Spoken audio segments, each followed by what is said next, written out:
How do I land my first job in healthcare in the United States as a foreign physician or an international medical graduate? That's probably the question you're asking yourself. I definitely did when I moved into this country. Now, the good news is that you don't have to wait until you reach that end goal certification or licensing or position to dive into the healthcare system. Here, I'm going to talk about exactly what I did and what I would recommend for you if you were starting today. Hey guys, so just a quick reminder before we continue that this is only one video out of 5 in the series that I created to help international healthcare professionals to become a nurse practitioner in the United States. All right, let's get back to it. Before we talk about specific jobs, let me just give you one piece of advice. Plan your career backwards. Don't ask yourself, what's the first job that I should get? You have to ask yourself, where do I want to end up? Once you know your end goal, you can work your way backwards and figure out what's the best first step. We're going to get much deeper into this in the last video of the series, but just keep that idea in the back of your mind while you watch this one and the first 4. Now, let's get a little bit practical. Before you can even get a job, you need a resume. I know what you're thinking. I don't have any type of US healthcare experience. Neither did I. The good news is that a lot of people applying for these jobs have US healthcare experience, but they don't have your medical background. When you're putting together your resume, think about the skills that you develop that are actually going to apply to the job that you're aiming for. Patient care, taking medical histories, communicating with your patients, working as a part of a healthcare team, medical terminology, your ability to learn quickly, especially terms in medicine. Those are all strengths and skills that came from your medical training that are definitely going to help set you apart from all the other applicants. Keep your resume relevant to the position. Don't overcomplicate it. Focus on showing the employer why you are a great fit for that role. So, where would I start? Medical assistant. That's what I did, and without a doubt, what I would recommend any healthcare professional as to take this as a first job when they come to the United States. Not because it's the highest paying, but I think it's one of the fastest ways that you can learn how the healthcare system works in the United States.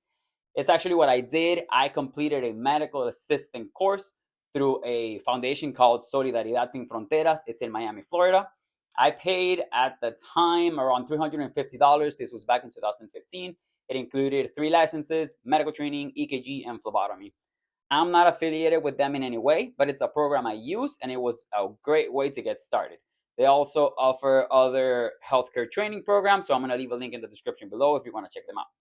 Another thing a lot of people don't realize is that some employers are willing to hire the foreign doctors before you're officially certified as a medical assistant, as long as you complete your certification within the first few, I would say 3 to 6 months after you're hired. So don't assume that every job is going to require a certification before you even apply.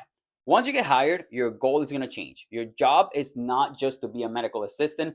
It's going to be to learn everything that you can. Learn how insurances work, the electronic health record systems. You have to focus on ICD-10 diagnosis codes and CPT procedure codes. Learn about prior authorizations for medications, for imaging, for procedures, surgeries. You have to learn how the patient moves through a clinic from check-in to check-out, documentation, referrals, scheduling. Learn everything. Trust me, you're going to use these things every single day for the rest of your career in healthcare, no matter what profession you end up choosing. And here's probably the biggest piece of advice that I can give you. Hey guys, so if you're finding any of this helpful, please hit that like and subscribe button. It's going to help me continue to create this type of content and help other people find it as well. Listen, one of the most expensive things in the United States is education. So if anyone is willing to teach you anything for free, take it. You help the front desk. You learn from billing. You watch how referrals are done. You ask your office manager questions. You volunteer to help. If someone is willing to teach you something, you say yes. Even if it's not your job, it's not part of your job description, you're not getting paid extra to do it, the knowledge is going to be worth a lot more than the extra few dollars you might make earlier on in your career. I'll give you a personal example. When I first came into this country, my first job was not in healthcare. I was a waiter at an Italian restaurant. With tips, I was making about twice as much as I made when I left the job to become a medical assistant. Financially, it didn't make much sense, but looking back into it, it was one of the best decisions I ever made, because if I had stayed where I was, making the most money at the time, I will probably still be there today. So here's the takeaway. Don't chase the highest paying job. Chase the one that's going to invest the most in your future. I'd love to hear from you. One of my goals with this series is to answer the questions that any of you might have. So let me know what you're struggling with or what you'd like me to cover in future videos. Now in the next video, we're going to talk about how to find a nurse practitioner program as a foreign doctors, what to look for when choosing a program, and some of the things that I considered when I made that decision. Okay, guys, we made it to the end of this video. Thank you very much for watching. I am putting this together, honestly, because it's the type of information I wish anybody had given me when I started this journey to go from a foreign physician to a nurse practitioner in the United States.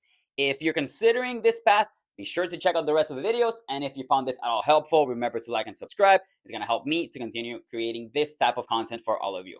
Thank you, and I'll see you guys on the next one.